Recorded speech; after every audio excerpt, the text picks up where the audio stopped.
प्रतिभा सिंह जो अपने आप को सीएम कैंडिडेट मान के चल रही हैं, वो एक बार फिर मीडिया से मुखातिब हो रही हैं। क्या कह रही हैं इस बार, सुनते हैं। वो जीएसटी से बहुत दुखी थे, चाहे वो खाद पे थी, चाहे स्प्रे पे थी, चाहे ट्रे पे थी, चाहे पेटी पे थे, हर चीज में आपने जीएसटी लगा दी, जो कि एक आम आदमी के पहुंच से बाहर होती जा रही बातें थी। उन्होंने भी पुकार की और बीजेपी ने अनदेखी उन बातों को किया है। हमने कहा है कि हम सरकार बनाएंगे, हम आपकी मदद करेंगे। जो 10 कमिटमेंट कांग्रेस पार्टी ने की है, गारंटीज जिसको आप कहते हैं, सरकार में सीधा रुख कर सकता हूं उनका। नलिनी सिंह जी, अमीश बोल रहा हूं, कैसी हैं आप? गुजरात में नरेंद्र मोदी का कोई सानी नहीं है, 27 साल बाद फिर वापसी कर रही है भारतीय जनता पार्टी, और इस बार बहुत बड़े मैंडेट के साथ अगर हम कहें तो माधव सिंह सोलंकी का रिकॉर्ड तोड़ दिया है भारतीय जनता पार्टी ने, 157 सीटें। शानदार जीत है ये अमीश जी, और आपके प्रोग्राम में पहले आने की वजह से मुझे नमस्कार करने दीजिए आपके दर्शकों को भी। मैं आपको कहूँगी कि ये एकदम से बहुत ही शानदार जीत है भाजपा की, और ये तो शायद जो वामपंथी हैं उनका भी रिकॉर्ड तोड़ दे सरकार में रहने का किसी प्रदेश में। तो ये बात एक तरफ है। दूसरी तरफ यह है कि जो कांग्रेस का ऐसा सिमटना, वो भी एक राजनीति में एक बहुत ही एक किस्म से अजीबोगरीब एक तथ्य है, जिसको स्टडी उतना ही करना पड़ेगा जितना कि भाजपा के इतने बड़े वोट शेयर और सीटों के आने पर।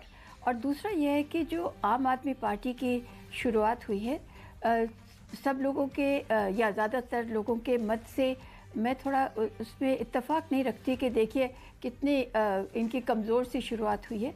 देखिए ये इन्होंने एक हिम्मत की कि जो देश में सबसे बड़ी सत्ता पक्ष जो पार्टी है, रूलिंग पार्टी है, उनको आंख में आंख उनसे मिला करके ये मैदान में कूदे। बेशक इनकी 6 आई हैं या 5 आई हैं या आएंगी, लेकिन और वोट शेयर जितना भी 13% भी, लेकिन मुझे लगता है कि ये शुरुआत इनकी है। पहले इन्होंने दिल्ली वगैरह में भी ऐसी शुरुआत की थी। तो देखिए देश की राजनीति के लिए बहुत ज़्यादा ये स्वस्थ चिन्ह होते हैं, जबकि और पार्टियां आके किसी को भी सल्तनत ना सौंपे। ये कोई हमारा वो तो हमारे यहाँ पे राजपाट किसी का नहीं है, ना कोई यहाँ पे लॉर्ड है, ना ही यहाँ पे कोई। लेकिन आपकी बात है। एक पॉइंट यहाँ से हमारे साथ शांतनु गुप्ता भी हैं, आकुश श्रीवास्तव भी है। शांतनु गुप्ता, आम आदमी पार्टी की चर्चा बहुत ज्यादा रही, लेकिन अगर हम इलेक्शन की बात करें तो नतीजों में देखिए बोला जा रहा था एमसीडी में स्वीप करना जा रहा है, 200 सीटें आ रही हैं। प्रैक्टिकल ये हुआ है कि स्ट्रगल करना पड़ा है जीत के लिए, और बीजेपी का वोट शेयर बढ़ के आया है एमसीडी के अंदर। बीजेपी बेशक चुनाव हारी है, लेकिन जो अगर हम अर्थमेटिक की बात करें तो स्ट्रगल हुई है आम आदमी पार्टी की। गुजरात में कोई स्ट्रगल नहीं हुई है, वन साइडेड विक्ट्री गई है। हिमाचल के अंदर कांग्रेस जरूर जीती है, लेकिन वहां पर भी जो बीजेपी के बागी थे और बीजेपी का खेल वो बिगाड़ के चले गए। कैसे देखते हैं?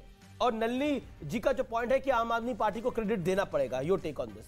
देखिए, सुबह सुब्रास्टा ने एक पॉइंट किया था कि अगर कोई व्यक्ति गुजरात का चुनाव केवल टीवी से देख रहा हो तो उसे लगेगा या तो आप ही सरकार बना रही है या फिर वो सेकंड आ रही है। ऐसा उन्होंने माहौल बना दिया था, और मीडिया का बहुत बड़ा पक्ष एक माहौल बना रहा था। पहली बार शायद मैंने अपने जीवन में देखा होगा, आप लोग मुझे क्रेडिट करें, कि किसी एमसीडी के लिए एग्जिट पोल हुआ कि कुछ तो माहौल बनाया जाए, और उसमें ये और वो, और भाजपा फिर भी 100 सीट पे पहुंची, उसका वोट शेयर भी अच्छा था। आम आदमी पार्टी ने 27 सीट लड़ी थी पिछले चुनाव में, उनको 1% से भी कम वोट मिला था। उस हिसाब से हाँ 12% वोट लाना अच्छी बात है, ये तो क्रेडिट देना पड़ेगा उनको। लेकिन ऐसा कहना कि आप is the next big thing, उसमें बहुत समय लग जाएगा, कम से कम 2 दशक लगेंगे, और तब तक अरविंद केजरीवाल 70-75 साल के हो पाएंगे, नेता उनके पास कोई और है नहीं, तो वो उनको नेक्स्ट बिग थिंग कहना भी I think it's too early.